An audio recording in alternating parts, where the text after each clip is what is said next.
Bom, irmãos, convido a todos a abrirem suas Bíblias, então, em Neemias, capítulo 8. Leremos dos versos 1 até o verso 12. Diz assim, então, a palavra do Senhor. Quando chegou o 7º mês e os filhos de Israel já estavam morando nas suas cidades, todo o povo se reuniu como um só homem, na praça, diante do portão das águas. E pediram a Esdras, o escriba, que trouxesse o livro de Moisés, que o Senhor havia ordenado a Israel.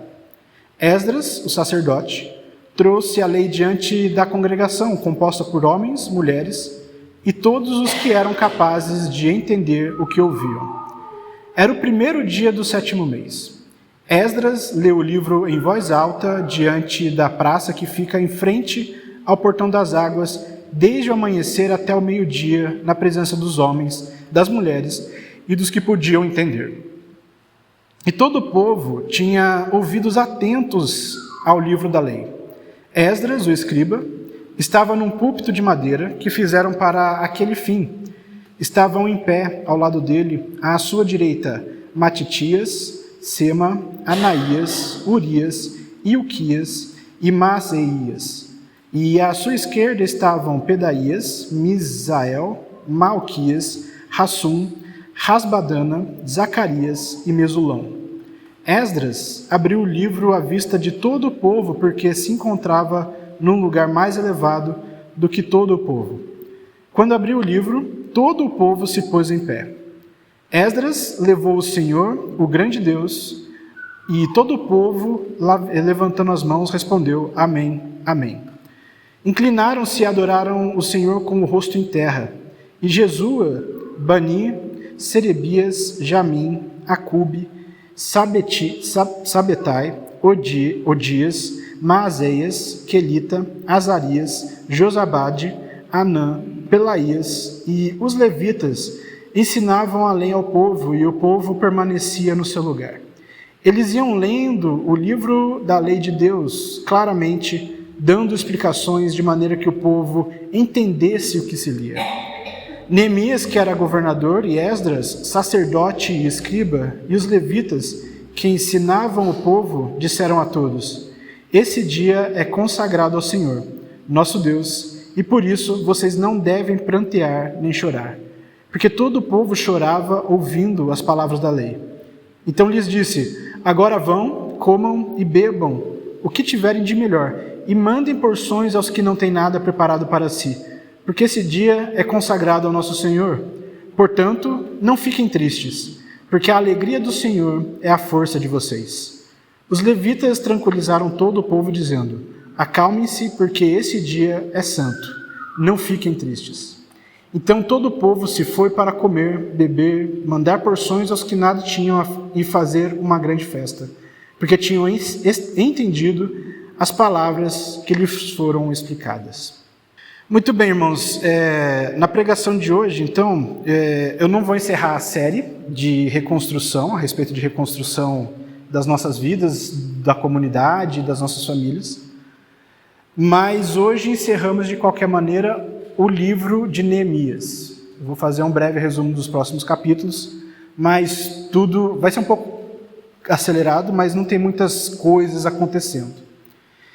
E, de qualquer maneira, só para relembrar o que a gente viu nas últimas semanas, a gente percebeu que foi até uma leitura pesada, foi um texto realmente muito pesado, porque até então a situação que Neemias estava passando no processo de reconstrução da muralha de Jerusalém, ele estava muito ameaçado. Pessoas haviam ameaçado invadir e matar as pessoas que estavam construindo, participando da construção da muralha de Jerusalém. E a tal ponto que essa ameaça e algumas vezes conspirações que faziam para que Neemias fosse impedido de reconstruir a muralha, a tal ponto que os construtores, enquanto faziam a obra, com uma mão estavam com instrumentos de construção. Imagine você, um pedreiro, com uma mão fazendo cimento, colocando tijolo no muro, e na outra mão estava com uma espada ou uma lança, porque estava preparado para qualquer momento uma invasão acontecer e matarem todos eles, e ele devia estar a todo momento preparado para se defender. E a gente viu que muito da proteção de Deus para com eles, ou apesar da situação que eles estavam passando por ali, Neemias especialmente, mas todas as pessoas estavam sempre buscando a Deus em oração, buscando segurança em Deus em oração. E finalmente então eles finalizam a construção do Templo de Jerusalém, e com a construção do Templo de Jerusalém temos então aqui no capítulo 8 um momento de celebração, um momento de alegria em que todos podem finalmente se juntar e celebrar a conclusão tanto da reconstrução do altar, da reconstrução do templo e também da reconstrução das muralhas de Jerusalém. Algo que já havia sido prometido há muito tempo atrás, a gente pode ver essa promessa no livro de Jeremias, e que, apesar das dificuldades, das circunstâncias difíceis, contrárias, Deus permitiu que tudo aquilo fosse reconstruído. E então a gente tem essa celebração no capítulo 8, tem a festa das tendas, né, que eles comemoram como uma maneira de relembrar quando o povo de Deus, o povo de Israel estava com Deus no meio do deserto. E depois, no capítulo 10, a gente tem, por conta de toda a situação de alegria e também de arrependimento do povo de Deus, a gente tem o povo se colocando, se comprometendo em cumprir novamente a lei de Deus. Isso faz parte de uma outra reconstrução que tanto Esdras quanto Neemias estavam fazendo, que era o de reconstruir o povo de Deus. A reconstrução não era apenas material, dos lugares que eles usavam para celebrar e encontrar e celebrar a Deus, mas também do próprio povo de Deus. E nos capítulos 11 e 12 a gente tem toda a relação de famílias que se comprometeram em manter esse compromisso que fizeram no capítulo 10, esse novo compromisso que o povo de Deus fez de manterem-se fiel à guarda da lei, manterem-se fiel à palavra de Deus. Só que algo muito triste acontece no capítulo 13. Enquanto o capítulo 8 é um momento de celebração, de alegria, no capítulo 13, que é o último capítulo de Neemias, a situação que a gente vê é que Neemias volta para Jerusalém, ele tinha voltado aos afazeres dele como copeiro do rei da Pérsia, ele volta para Jerusalém e quando chega em Jerusalém, ele percebe que todo o povo havia voltado à mesma situação que estavam no início do livro de Esdras. Então o que temos? A gente tem no último capítulo desse rolo com os dois livros de Esdras e Neemias, a gente tem um capítulo que mostra que, no fim das contas, todo o trabalho que Esdras desempenhou, que Neemias desempenhou, no final das contas, todo o trabalho acabou sendo perdido, ou boa parte dele. E nesse capítulo 13 mesmo, a gente tem Neemias buscando, de alguma forma, consertar essa volta do povo de Deus ao pecado. Em alguns momentos ele fazia isso até de maneira autoritária, de maneira muito impositiva. E no fim de tudo ele ele pede para que Deus se lembre dele no dia do juízo, no fim de tudo, que se lembre dele do esforço que ele teve de alguma forma, dessa intenção que ele teve de reconstruir todo o povo de Deus e toda a muralha de Jerusalém. É uma história muito estranha, por assim dizer, porque é um livro, o livro de Esdras e Neemias é um livro que trata basicamente de reconstrução, há um esforço, houve sempre um esforço para tentar reconstruir, a gente vê isso no livro inteiro, mas no fim, no último capítulo que a gente vê que tudo se perdeu, tudo acabou se perdendo. E isso é intencional por aqueles que escreveram o livro, no caso Esdras e Neemias, é intencional de alguma forma. Por que é intencional? Para demonstrar que existe ainda uma esperança uma expectativa futura de como o povo de Deus realmente e verdadeiramente seria finalmente reconstruído, seria finalmente e realmente recomposto. E essa reconstrução do povo de Deus acontece justamente na ressurreição de Jesus, na morte e na ressurreição de Jesus. É importante a gente notar aqui que a gente viu em todo o período de Esdras que Deus realmente estava se fazendo presente no meio do povo dele, estava protegendo eles e permitindo que eles avançassem na reconstrução do povo, na reconstrução da identidade deles como povo de Deus, relembravam tudo que haviam passado tanto no Egito quanto todas as tragédias que aconteceram na invasão e na destruição de Jerusalém pelo Império Babilônico. Mas ao mesmo tempo, apesar de tudo isso, acabou obviamente o trabalho e o serviço do próprio povo, sozinho em si, todo o esforço ele sozinho em si, não é garantir que realmente o serviço, a obra será completada. Há uma certa frustração, porque no final, se Deus estava trabalhando até ali, aquele momento, para que tudo fosse recomposto, que aquela promessa de Jeremias fosse reconstruída, no fim das contas é como se, parece que Deus não estava realmente com a gente. Deus estava com a gente, mas no fim das contas, a coisa não foi adiante. Tudo isso para demonstrar com clareza que o real povo de Deus, o real avivamento, vamos dizer assim, ou a real reconstrução que viria do povo de Deus, viria com Jesus Cristo no fim de tudo. Então é em Jesus Cristo que a gente tem um povo formado por diversas nacionalidades que se unem dentro do poderio de Deus. É na morte e na ressurreição de Jesus Cristo que a gente tem finalmente um templo sendo reconstruído, não um templo físico, mas o templo dessa vez são os corações daqueles que entendem o verdadeiro significado do sacrifício de Cristo.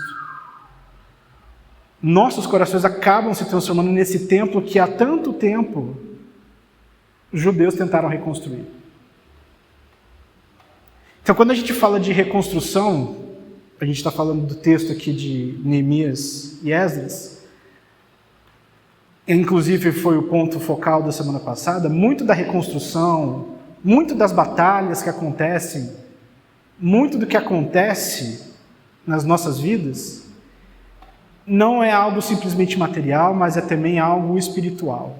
Muito tem a ver com as nossas próprias vidas, muito tem a ver com os nossos próprios corações, muito tem a ver com o mundo espiritual em si.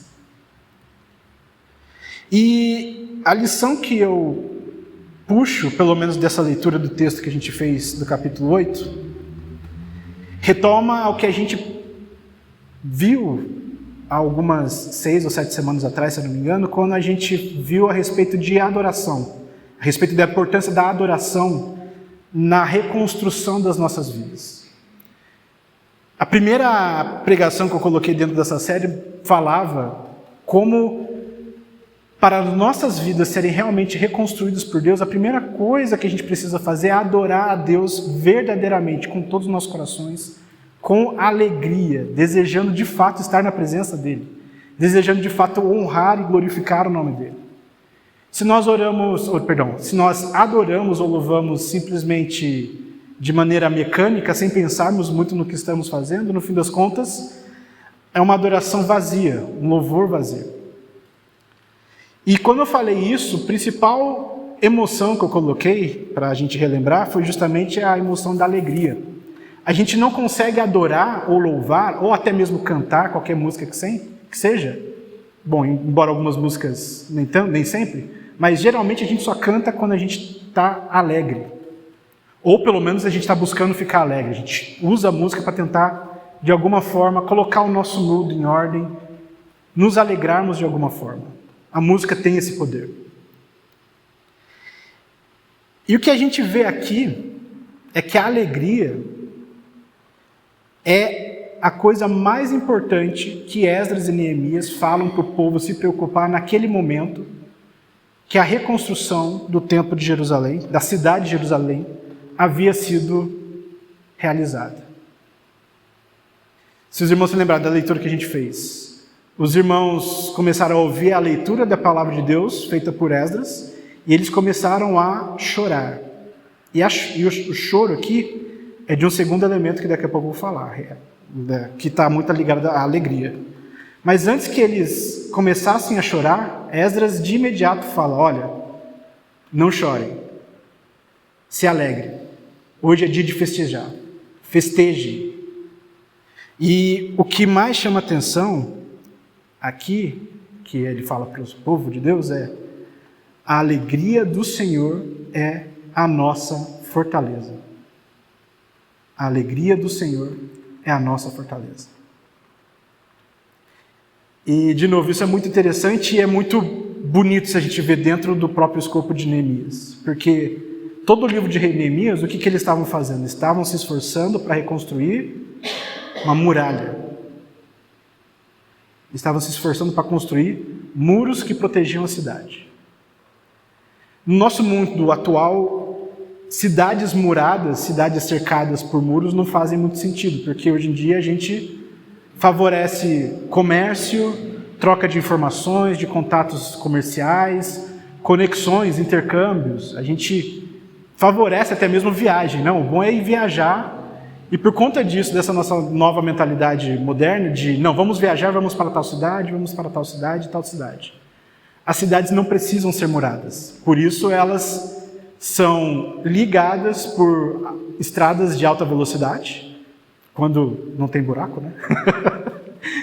Estradas de alta velocidade quando não tem buraco. Em algumas até você tem portais, que dizem bem-vindo e dizem boa viagem para quem sai.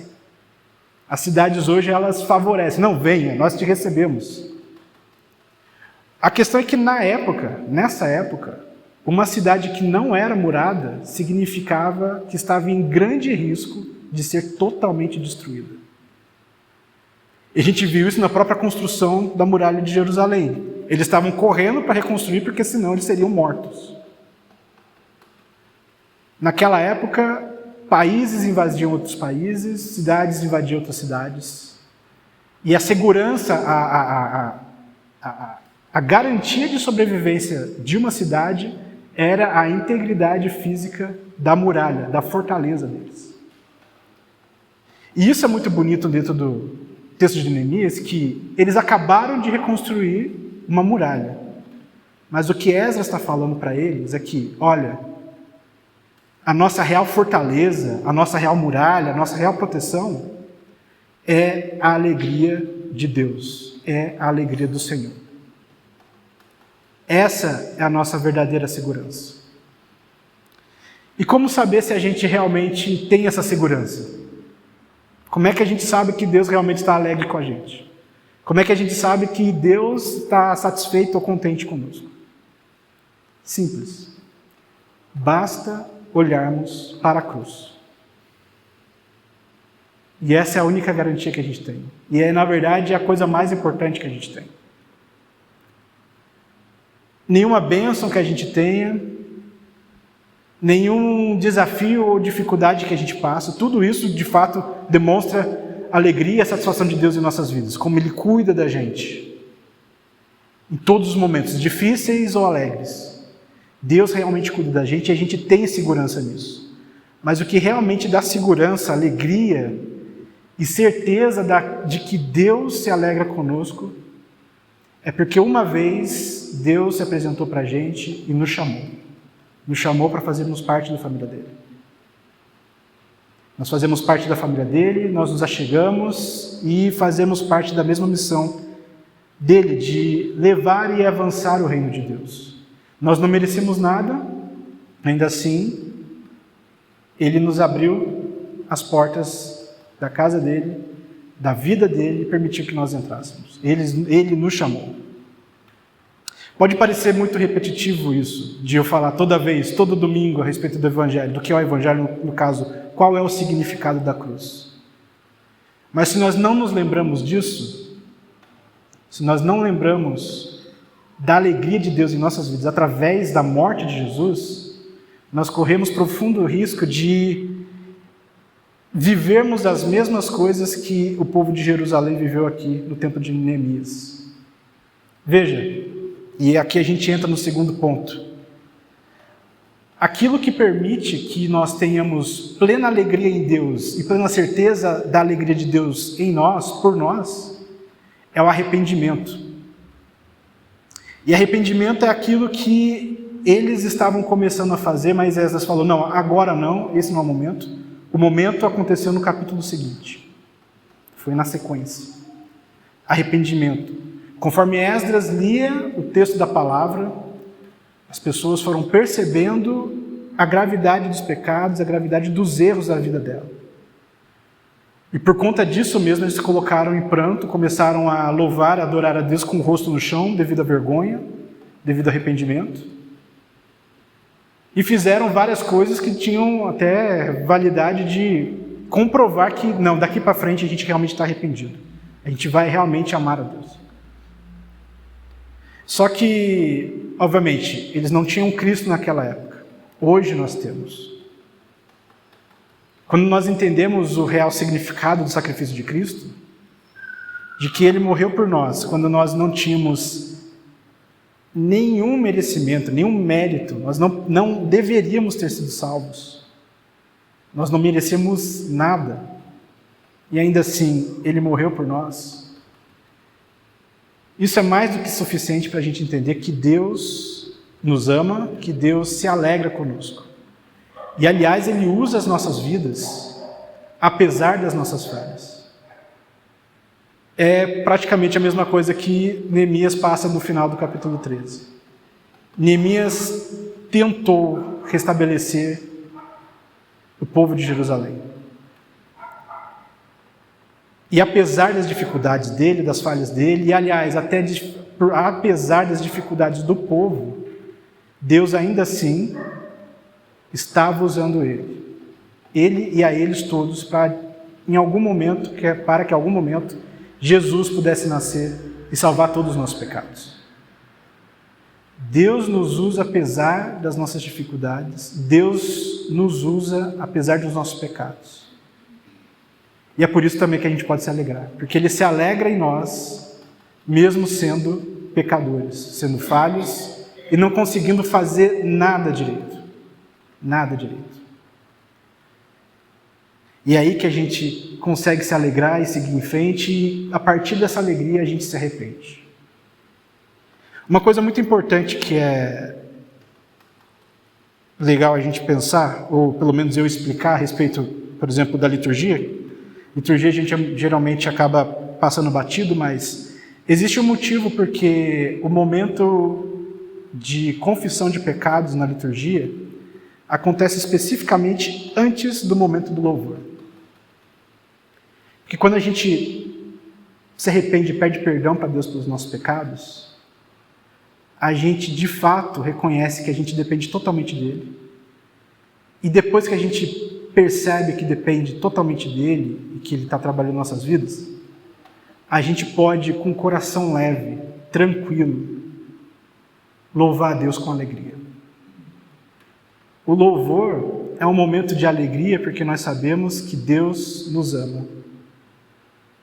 O louvor deve ser um momento alegre, a gente canta com alegria porque a gente está plenamente consciente de que Ele perdoou os nossos pecados.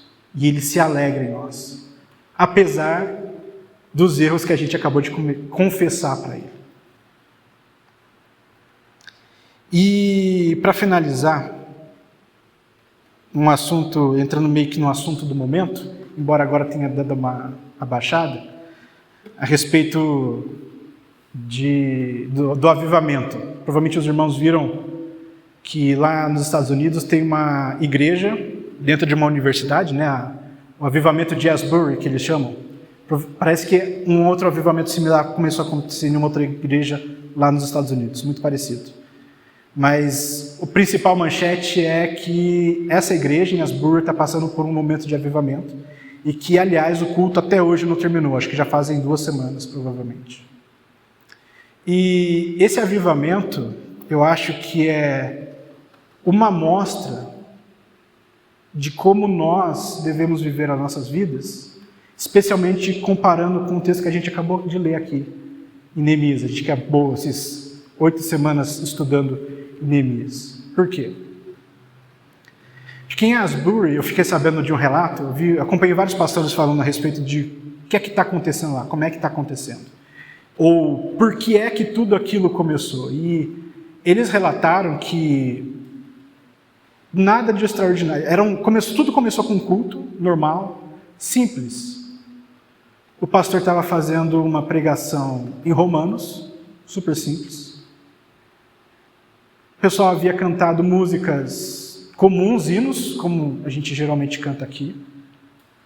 Não havia tido nenhum chamamento às pessoas a se arrependerem, que eu me lembre. Não houve nenhum tipo de tentativa de chamar atenção, tentativa de falar que a coisa ia ser extraordinária. Nada disso aconteceu. O que aconteceu foi que, ao tocarem a última música para encerrarem o culto, vários jovens se levantaram, se ajoelharam, começaram a orar a Deus, pedindo perdão, confessando pecados, colocando a vida diante de Deus. Um culto simples. Provavelmente os irmãos não sabem, mas a igreja que isso aconteceu fica dentro de uma faculdade que é mantida pela igreja e que é uma igreja super tradicional, com muitos acadêmicos, muitos teólogos que se dedicam muito ao estudo tanto do Novo quanto do Antigo Testamento, e que costumeiramente tem esse culto como se fosse um momento tanto devocional quanto um momento normal semanal. Foi numa quinta-feira, e que do nada, de repente, isso acontece, esse avivamento acontece, e que dura até hoje. Algumas pessoas falaram que foram até lá, essa é a parte mais interessante, eu acho. Foram até lá, inclusive do Brasil, para saber o que estava acontecendo, se era realmente avivamento, né? Na internet todo mundo tem que ter opinião sobre tudo, né? Não, tem que saber se é realmente avivamento ou não. E o que alguns deles relataram é que o pessoal da igreja está tomando muito cuidado para que a coisa não fique muito midiática.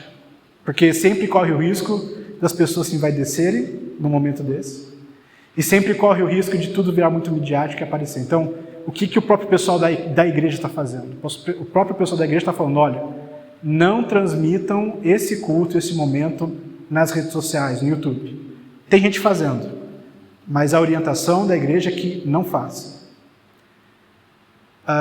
Parece que cantores famosos, gospel, foram até a igreja pedindo para tocar ali. Eles proibiram essas pessoas de subir. Quem deveria estar tocando no culto daquela igreja são as próprias pessoas da comunidade, da igreja. Eles têm um cuidado de selecionar todas as músicas dessas 2 semanas que estão tendo, que vão tocar, para entender, não, as músicas todas têm que ser corretas. Tem que ser músicas adorando a Deus, demonstrando a nossa alegria nele, ou músicas que digam o nosso arrependimento e realmente falem qual é a nossa situação de verdade perante Deus. Há todo um cuidado. E mesmo eles tomando esse cuidado todo, obviamente a coisa vaza, e mesmo nesse meio que normalmente as pessoas acham que é um tipo de culto normal, como esse que eu estou falando, pessoas geralmente acham que nada acontece, nenhum avivamento acontece, nada extraordinário acontece nesse tipo de culto. Lá está havendo curas de pessoas, que também não são propagadas, não são ditas de púlpito, essa pessoa foi curada, tal pessoa foi curada. Não. As pessoas são curadas e eles mesmos falam, não, vocês são curados, graças a Deus, Deus abençoe. Mas a gente não quer fazer mídia que nós estamos curando pessoas. Todos eles reconhecem o movimento de Deus ali naquele lugar. Todos eles reconhecem o avivamento. Todos eles sentem a presença de Deus.